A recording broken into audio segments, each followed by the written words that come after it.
नमस्कार दोस्तों, सांसद हनुमान बेनीवाल की युवा आक्रोश रैली के मायने क्या हैं? अगर भीड़ किसी रैली की सफलता की गारंटी है तो इस मायने में भी यह रैली सफल रही है। जितनी संख्या में युवा जयपुर में जुटे, सांसद को भी यकीन नहीं था कि इतनी बड़ी संख्या में युवा जयपुर में आएंगे। जयपुर से लेकर जैसलमेर तक, जैसलमेर से लेकर बाड़मेर तक, बाड़मेर से लेकर भरतपुर तक हर युवा हमने इस रैली में शामिल होते हुए देखा है। कह सकते हैं कि जो सरकार है, जो सिस्टम है, उससे युवा काफ़ी नाराज़ है।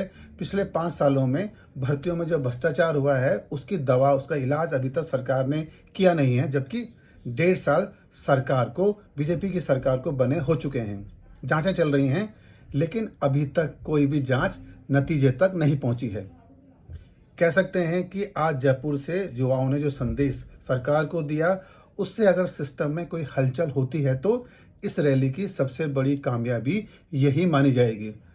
सांसद के तौर पर और पार्टी के तौर पर भी सांसद हनुमान बेनीवाल की अग्नि परीक्षा थी। बड़ी दिनों बाद उन्होंने रैली की थी और जिस तरीके से उनके बारे में चर्चा थी और खींवसर में उपचुनाव में हार के बाद जिस तरीके से कहा जा रहा था कि उनकी पार्टी खतरे में है, अस्तित्व संकट में है, इस भीड़ ने उन सभी सवालों के जवाब भी दिए हैं कि सांसद हनुमान बेनीवाल की सियासी ताकत अभी बनी हुई है। अब इंतजार करते हैं कि इस रैली के बाद सिस्टम के भीतर किस तरीके की बेचैनी पैदा होती है और सांसद हनुमान बेनीवाल अगला कदम क्या उठाते हैं। लेकिन युवा आक्रोश रैली के एक मायने तो साफ हैं कि राजस्थान का युवा काफ़ी नाराज है सरकार से, सिस्टम से, और वो अब अपने हक की बात करना चाहता है।